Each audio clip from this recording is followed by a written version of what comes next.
بسم اللہ الرحمن الرحیم۔ میں نے لڑکی کے بھائی سے پوچھا تو اس نے کہا، ہاں تھاندار صاحب، یہ میری بہن کی لاش ہے۔ زمین دھول والی تھی، کھروں کے لیے نہایت موزوں تھی۔ اب مجھے کھوجی کی ضرورت تھی جو لاش کے پاس کھروں سے قاتل کا کھوج لگا سکتا۔ کھوجی مجھے اس علاقے کے تھانے سے ہی مل سکتا۔ میں نے سب کو پرے کر دیا، کھڈ کے کنارے کو غور سے دیکھا۔ کھڈ کے پاس اور کھڈ کے اندر بڑے ہی صاف کھرے دکھائی دیے۔ میں کھڈ میں اتر گیا، کھروں کا خاص خیال رکھا کہ میرے پاؤں کے نیچے نہ آ جائیں۔ لاش کے گلے میں رسی ڈال کر پیچھے گردن پر گانٹھ دی گئی تھی۔ لاش کی حالت بتاتی تھی کہ اسے چند گھنٹے پہلے ہی قتل کیا گیا ہے۔ چہرہ بھی تر و تازہ تھا، لڑکی واقعی خوبصورت تھی۔ معلوم یہی ہوتا تھا مقتولہ کو صرف قتل کیا گیا ہے، اس کی عصمت پر کوئی حملہ نہیں کیا گیا۔ میں حیران ہوا، لاش کے کانوں میں جھمکے، ایک کلائی میں سونے کا وزنی کڑا اور انگلی میں انگوٹھی تھی۔ قاتل اتنا قیمتی زیور لے کر کیوں نہیں گیا؟ تقریباً 1 گھنٹے بعد اس علاقے کا تھانے بھی آ پہنچا۔ اس نے آتے ہوئے میری ایک ضرورت پوری کر دی، وہ تھی آتے ہوئے یہ اپنے ساتھ کھوجی کو بھی لے آیا۔ میں نے کھوجی کو اپنے ساتھ رکھ لیا۔ میں نے کھوجی کو بتایا، کھرے بڑے صاف ہیں۔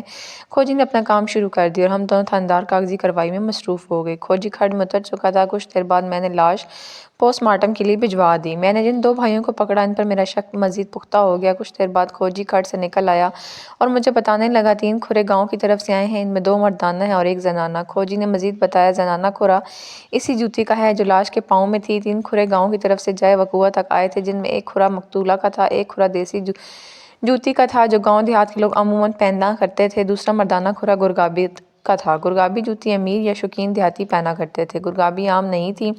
گاؤں سے آتے ہوئے 3 افراد کے کھرے ایک ساتھ تھے، لیکن کھڈ سے واپسی پر صرف گرگابی والا کھرا واپس گاؤں آیا تھا۔ دیسی جوتی والا مردانہ کھرا کھڈ سے کسی اور طرف چلا گیا تھا۔ مجھے اس کھرے کا بھی تعاقب کرنا تھا۔ میں نے گرگابی والا کھرا پہلے اٹھانا مناسب سمجھا۔ یہ کھرا گاؤں سے گیا تھا اور گاؤں میں ہی واپس آیا، لیکن راستے میں ایک پگڈنڈی آتی تھی جو گاؤں کے بالکل قریب سے گزرتی تھی۔ دیہاتیوں نے یہ کھرا اپنے مویشیوں اور پاؤں تلے رون ڈالا تھا۔ پگڈنڈی اور گاؤں کے درمیان 10-15 گز کا فاصلہ تھا۔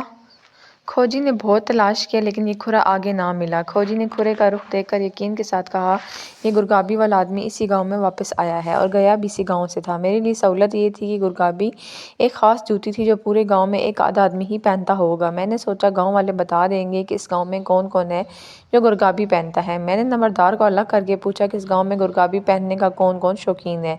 اس نے اپنے دماغ پر زور ڈالا اور بولا، میں نے اپنے گاؤں میں کسی کو گرگابی پہنے ہوئے نہیں دیکھا۔ مجھے پکا شک ان دونوں بھائیوں پر تھا۔ کھوجی کو میں نے دوسرے مردانہ کھرے کی تلاش میں بھیج دیا اور خود نمبردار کو لے کر ان دونوں بھائیوں کے گھر چلا گیا۔ گھر کے اندر گھوم پھر کر ان کی عورتوں اور مردوں کی جوتیاں دیکھی، لیکن گرگابی نہ ملی۔ میں نے دونوں بھائیوں سے کہا، اپنے گھر والوں کے اس حال پر صرف تم ہی رحم کر سکتے ہو، ابھی جرم کا اعتراف کر لو، میں وعدہ کرتا ہوں بہت رعایت دلاؤں گا۔ بڑے بھائی نے رعب و طنز سے کہا، یہ کتا آوارہ پھر رہا تھا، ہم اسے پکڑ کر لے آئے تو کوئی گناہ نہیں کیا، ہم اس پاگل کو روٹی دیتے ہیں، چھت تلے سلاتے ہیں، بتا اس میں جرم کیا ہے، گناہ کیا ہے؟ غصے کا جواب غصے میں دینے کی بجائے میں نے ان کے ماں باپ کو تسلی دیتے ہوئے کہا، ان کے ساتھ کوئی زیادتی اور ناانصافی نہیں کروں گا۔ میں وہاں سے نکل آیا، مجھے جلدی تھی۔ میں نے کھوجی کو دوسرا کھرا اٹھانے کے لیے بھیجا ہوا تھا، وہ جائے وقوعہ سے کسی اور طرف چلا گیا تھا۔ میں جب گاؤں سے نکلا تو دور مجھے کھوجی جاتا ہوا نظر آیا۔ میں اس کے پیچھے گیا، میں بھی اس کھرے کو دیکھنے کا ارادہ رکھتا تھا۔ میں جلد کھوجی تک پہنچ گیا۔ جس کھرے پر کھوجی جا رہا تھا وہ بہت دور تک چلا گیا اور صاف نظر آ رہا تھا۔ کھرا اٹھانا باقاعدہ ایک فن ہے اور بڑا ہی مشکل فن ہے۔ کھوجی چلتے چلتے رک گیا۔ اس نے مجھ سے کہا، حضور آپ نے اسے شک میں پکڑ کر بٹھا تو لیا ہوگا؟ میں نے حیران ہو کر پوچھا، کسے؟ کھوجے کو۔ کھوجی نے کہا، نمبردار نے آپ کو بتایا نہیں؟ میں نے کہا، نہ بھائی، مجھے نمبردار نے کچھ نہیں بتایا۔ کھوجی بولا، خواجہ تو اس گاؤں کا مشہور استاد ہے، ایک بار کا سزا یافتہ بھی ہے، اکیلے واردات نہیں کرتا، دوسروں کے ساتھ مل کر دوسرے علاقوں میں حراست زنی اور ڈکیتی کی وارداتیں کرتا ہے۔ 3-4 بار پہلے کسی علاقے سے ڈکیتی میں پکڑا گیا تھا، اپنے تھانے میں اس کا ریکارڈ صاف ہے۔ مجھے شک ہے جو کھرا گاؤں میں گیا ہے وہ کھوجے کا ہے، لیکن میں پورے یقین کے ساتھ نہیں کہہ سکتا کیونکہ وہ کھرا گرگابی کا ہے۔ مجھے اس گاؤں میں جا کر کھوجے کو پکڑنا چاہیے تھا، لیکن میں کھوجی کے ساتھ دور نکل آیا۔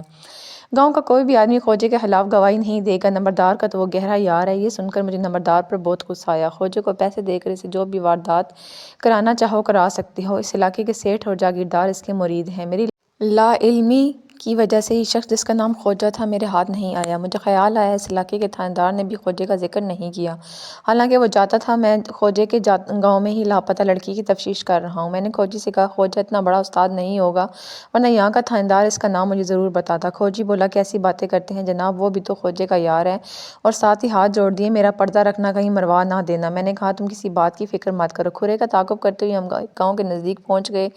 گاؤں ابھی 2 فرلانگ دور ہی تھا۔ کھرا غائب ہو گیا، کیونکہ آگے ایک پک ڈنڈی آ گئی اور ساتھ ہی کھیت شروع ہو گئے۔ لوگوں اور مویشیوں نے کھرے مٹا دیے۔ آخری کھرے کا رخ صاف بتاتا تھا یہ اسی گاؤں میں گیا ہے۔ کھیتوں میں ہل پھرا ہوا تھا، وہاں یہ کھرا بڑا صاف نظر آ گیا۔ یہ بندہ پک ڈنڈی کی بجائے ان خالی کھیتوں میں سے گزرا تھا۔ کسی نے گاؤں کے نمبردار کو بتا دیا، پولیس آئی ہے۔ گاؤں کا نمبردار دوڑا آیا۔ یہ تو مجھے یقین تھا کھرا اسی گاؤں میں آیا اور یہ کھرا جائے واردات سے آیا ہے، لیکن یہ معلوم کرنا یہ کس کا کھرا ہے کالے علم یا جادو کا کام تھا۔ یہاں مجھے اپنے تجربے اور اپنی عقل سے کام لینا تھا۔ میں نے نمبردار اور ان آدمیوں سے کہا، آپ لوگ مجھے ایک بات بتاؤ۔ میں نے لاپتہ لڑکی کے گاؤں کا نام لے کر ان سے کہا، راج نگر گاؤں کے فلاں شخص یہاں کوئی رشتہ دار ہے؟ نمبردار نے کہا، جناب وہ تو بڑا مشہور خاندان ہے، ہمارے گاؤں کی ایک عورت اس گاؤں میں بیاہی ہوئی ہے۔ میں نے پوچھا کب سے؟ نمبردار نے کہا، اگر آج اس کی اولاد ہوتی تو جوان ہوتی۔ میں نے کہا، اس عورت کا کوئی جوان لڑکا ہے؟ نمبردار نے کہا، نہ، جس کی اولاد ہوئی ہی نہیں۔ میں دراصل ایک خاص شک ذہن میں رکھ کر سوال کر رہا تھا جسے وہ لوگ نہیں سمجھ سکتے تھے۔ نمبردار نے میرے ایک سوال کے جواب میں بتایا، ہاں جنابی، جو عورت اس گاؤں میں بیاہی ہوئی ہے اس کا ایک بھانجا ایک سال راج نگر میں اپنی خالہ کے گھر رہا تھا۔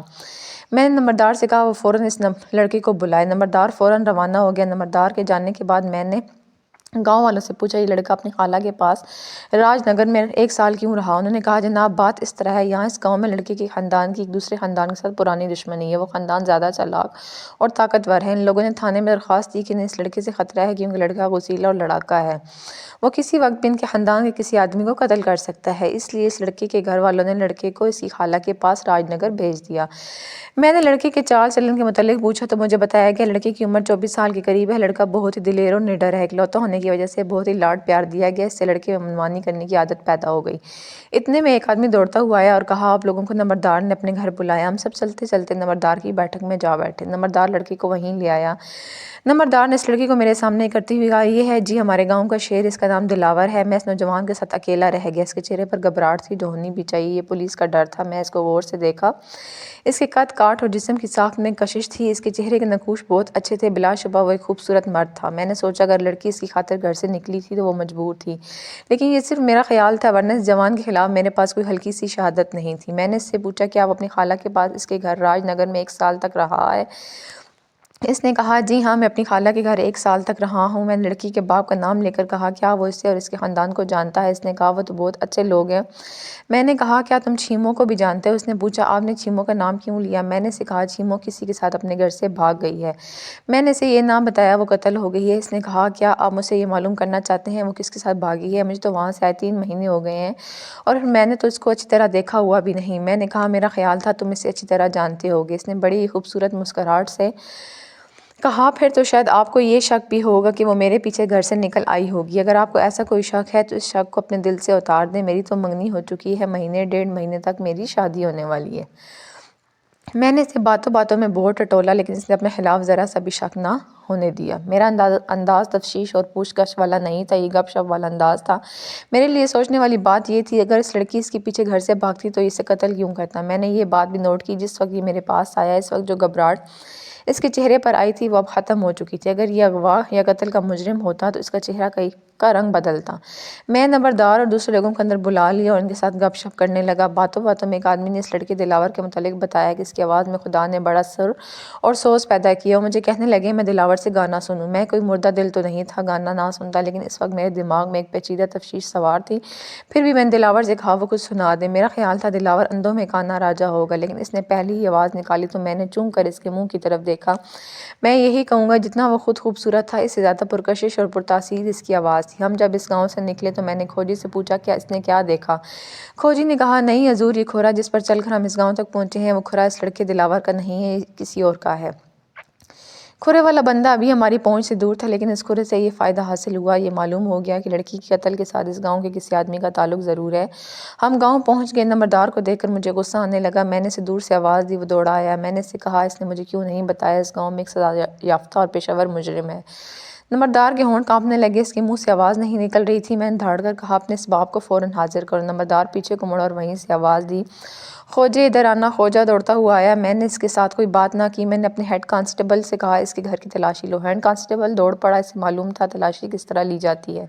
خوجے نے مجھ سے پوچھا، میں اس کے گھر کی تلاشی کیوں لے رہا ہوں؟ میں اس کی جوتی دیکھ چکا تھا، اس کے پاؤں میں اس وقت دیسی جوتی تھی۔ میں اب یہاں زیادہ پوچھ تاچھ نہیں کرنا چاہتا تھا۔ یہ تفتیش اس قسم کی تھی جو تھانے میں ہی ہو سکتی تھی۔ میں تشدد اور اظہار ثانی کا قائل نہ تھا، لیکن میں محسوس کر رہا تھا اس نوکر پر مجھے یہ طریقہ آزمانا پڑے گا۔ دوسرا خوجہ تھا۔ پیشہ ور مجرم شریفانہ رویے کو نہیں مانا کرتے۔ اسے بھی تھانے لے جانے کی ضرورت تھی۔ میں خوجے کو ساتھ لے کر اس کے گھر گیا جہاں کانسٹیبل اس گھر کی تلاشی لے رہے تھے۔ کانسٹیبلوں نے بڑی اچھی طرح تلاشی لی۔ میں نے بھی اندر جا کر گھوم پھر کر دیکھا، لیکن جس چیز کی ہمیں تلاش تھی وہ نہ ملی۔ باہر آ کر میں نے ہیڈ کانسٹیبل سے کہا، دونوں بھائیوں کو، نوکر کو، خوجے کو اور کتے کو بھی تھانے لے چلو۔ دلاور کو بھی ان کے ساتھ تھانے بھیج دیا۔ میں سب کے بعد ذرا دیر سے روانہ ہوا۔ چیمو کا باپ اور بھائی میرے ساتھ تھے۔ ان کا گاؤں راستے میں تھا۔ مجھے وہاں رکنا تھا۔ یہ قتل کی واردات تھی۔ میرے لیے ضروری ہو گیا مقتولہ کے گاؤں جا کر معلوم کروں وہ کس سے چاہتی تھی۔ گاؤں میں کسی کی عشق بازی چھپ نہیں سکتی۔ میں نے چیمو کے باپ سے کہا، دلاور کو تم لوگ جانتے ہو گے، تمہارے گاؤں میں وہ 1 سال تک رہ چکا ہے۔ باپ نے کہا، ہاں جی جانتے ہیں، پر آپ نے دلاور کا کیوں پوچھا؟ میں نے کہا، وہ کیسا آدمی ہے؟ کیا تمہارے گاؤں میں وہ شرافت سے رہا؟ باپ بولا، خاندانی آدمی ہے، ہمارے گاؤں میں اس نے ایسی ویسی کوئی حرکت نہیں کی۔ میں نے پھر پوچھا، کیا اس کا تمہارے گھر آنا جانا تھا؟ باپ نے کہا، جی بالکل، لیکن کبھی کبھار آتا تھا۔ مجھے یہ بتائیں، اپنی بیٹی کو تم نے کبھی دلاور کے ساتھ باتیں کرتے دیکھا؟ کیا آپ کی بیٹی دلاور کی خالہ کے گھر جاتی تھی؟ ضرور جاتی ہوگی، ہم نے عورتوں کو اس کے گھر میں جانے سے کبھی نہیں روکا، وہ تمہاری اپنی برادری کا گھر ہے۔ میں نے پوچھا، دلاور کو تمہارے گاؤں سے گئے 3 مہینے سے زیادہ عرصہ ہو گیا، کیا ان 3 مہینوں میں وہ گاؤں میں آتا جاتا رہا ہے؟ باپ نے کہا، وہ کئی بار آیا ہے۔ کیا آپ کو اس پر شک ہے؟ باپ نے کہا، وہ ایسا لڑکا نہیں ہے۔ اگر آپ کو کوئی خفیہ باتیں معلوم ہوئی ہیں تو ہم یہ مان سکتے ہیں لڑکی اس کے ساتھ چلی گئی، لیکن ہم نہیں مان سکتے ہماری لڑکی کو اس نے قتل کیا ہے، یہ کوئی اور معاملہ ہے۔ جب ہم مقتولہ کے گاؤں پہنچے، لاش پوسٹ مارٹم کے بعد گاؤں پہنچ چکی تھی۔ پوسٹ مارٹم کی رپورٹ یہ تھی، لڑکی دم گھٹنے سے یعنی رسے کے پھندے سے مری اور کنواری ہے۔ میرا خیال ٹھیک نکلا، لڑکی کی عصمت محفوظ تھی۔ سارا گاؤں کچھ ہراساں تھا، گاؤں کی خوبصورت لڑکی قتل ہو گئی ہے۔ مجھے مقتولہ کی سہیلیوں کی ضرورت تھی، ان کے نام مجھے مقتولہ کی ماں سے مل سکتے تھے، لیکن اسے میں بلانا نہیں چاہتا تھا، غم کی وجہ سے وہ بیان دینے کے قابل نہیں تھی۔ میں نے مقتولہ کے بھائی سے کہا، مقتولہ کی جو سہیلیاں ہیں اسی وقت میرے پاس لائیں۔ آدھے گھنٹے تک 3 لڑکیاں آ گئی، لباس اور انداز سے اچھے خاندان کی معلوم ہوتی تھیں۔ میں نے تینوں کو اپنے سامنے بٹھا لیا۔ میں نے ان سے کہا، تم میں سے کسی کو ڈرنے کی ضرورت نہیں، مجھے دراصل آپ کی مدد کی ضرورت ہے۔ قاتل کو پکڑ کر پھانسی کے تختے پر کھڑا کرنا ہے۔ گاؤں کی اتنی اچھی لڑکی ماری گئی، وہ تمہاری سہیلی تھی۔ اس طرح اور کوئی باتیں تھیں جو میں نے کہہ کر ان کی گھبراہٹ دور کی اور تفتیش کے لیے تیار کیا۔ یہ معلوم تھا اس کی شادی کس کے ساتھ ہوگی، اسے وہ لڑکا اچھا نہیں لگتا تھا۔ میں نے پوچھا، اسے کس نے بتایا اس کی شادی اس لڑکے کے ساتھ ہوگی؟ لڑکی نے کہا، اس کی ماں نے اسے خود بتایا، اس کی شادی اس لڑکے سے ہوگی۔ لڑکی نے باتوں باتوں میں بتایا، چیمو گانا سننے کی بہت شوقین ہے، سریلی اور درد والی آواز پہ وہ مرتی تھی۔ لڑکی نے مزید کہا، چیمو جب بھی درد بھرے گانے سنتی تو اپنے آپ میں گم ہو جاتی۔ میں نے پوچھا، اس گاؤں میں کوئی ایسا شخص ہے جس کی آواز اسے اچھی لگتی؟ لڑکی نے بتایا، اس گاؤں میں ایک حافظ ہے، اس کی آواز ہر کسی کو اچھی لگتی ہے۔ چیمو کبھی کبھی ہم سہیلیوں کو گھر بلا کر اس حافظ سے اپنی پسند کی چیزیں سنا کرتی۔ بولتے بولتے اس لڑکی کی آواز بھر آ گئی۔ ہاں، میں آپ کو بتا دوں، حافظ کا مطلب قرآن کا حافظ نہیں بلکہ اندھے کو حافظ کہتے ہیں۔ میں نے پوچھا، یہ بتاؤ، کیا گانا گانے والا اکیلا حافظ ہی تھا یا کوئی اور بھی ہے جس کی آواز اچھی تھی؟ لڑکی نے کہا، پہلے تو حافظ ہی تھا جس کی آواز کا کوئی مقابلہ نہیں تھا، پھر گاؤں میں ایک ایسی آواز ہے جس نے لوگوں کے دلوں سے حافظ کو اتار دیا، وہ چیمو کی برادری کا لڑکا تھا۔ دلاور کی آواز میں بڑا ہی درد تھا۔ میں نے کہا، وہ کہاں ہے؟ لڑکی نے کہا، اب وہ واپس اپنے گاؤں چلا گیا، پورے 1 سال وہ اس گاؤں میں رہا۔ میں تو دلاور کو اپنے دماغ سے نکال چکا تھا، لیکن اس لڑکی نے اس خوبصورت جوان کو جس کی آواز کے درد پر چیمو اپنے آپ کو بھول جاتی تھی پھر میرے دماغ میں ڈال دیا۔ میں کہتی ہوں، دلاور چیمو کے دل پر بڑا گہرا اثر کر گیا تھا، اس کی آواز کی وہ عاشق تھی، ویسے بھی وہ خوبصورت آدمی تھا۔ میں نے چیمو سے ایک بار ہنسی میں کہا کہ اس کے دل پر دلاور کا قبضہ ہو گیا۔ اس نے اداس ہو کر کہا، جس چیز تک ہاتھ ہی نہ پہنچ سکے اس کی خواہش ہی کیوں کریں؟ میں نے پوچھا، یہ بتاؤ، دلاور کیسا آدمی ہے، اس کے اخلاق کیسا ہے؟ لڑکی نے کہا، اچھے اخلاق کا مالک ہے، وہ یہاں آیا تو گاؤں کے لوگ اس کے دوست بن گئے، وہ رات کو اس کو باہر بٹھا لیتے، اس سے گانا سنتے، دن کو وہ شریفوں کی طرح رہتا۔ اس کی شہرت یہ تھی، کسی اور کی طرف آنکھ اٹھا کر نہیں دیکھتا۔ لڑکی نے یقین سے کچھ نہ کہا، لیکن میرا شک پکا کر دیا۔ اس کے بعد میں نے مقتولہ کی ماں سے پوچھا، کیا دلاور کی خالہ نے تمہیں کبھی کہا چیمو کا رشتہ دلاور کو دے دو؟ اس نے کہا، ایک بار بات ہوئی، دلاور کی خالہ نے کہا، چیمو اور دلاور کتنا پیارا، دونوں ساتھ کھڑے کتنے اچھے لگتے ہیں، لیکن دلاور کی منگنی ہو چکی ہے، کاش دلاور کی منگنی نہ ہوتی تو میں تمہاری چیمو کو اس کی دلہن بناتی۔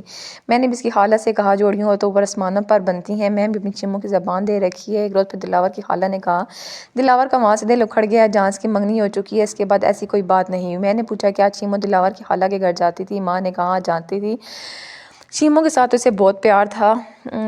دلاور کی خالہ کو بلایا، میں نے اسے کہا کہ وہ کوئی بھی بات چھپانے کی کوشش نہ کرے، چیمو کی ماں مجھے بہت سی باتیں بتا کر گئی ہے۔ چیمو کی ماں نے یہ بھی کہا ہے، دلاور اور چیمو ایک دوسرے پر جان چھڑکتے تھے اور شادی کرنا چاہتے تھے، اور تم دلاور کے لیے چیمو کا رشتہ لینا چاہتی تھی۔ یہ جھوٹ میں نے جان بوجھ کر بولا۔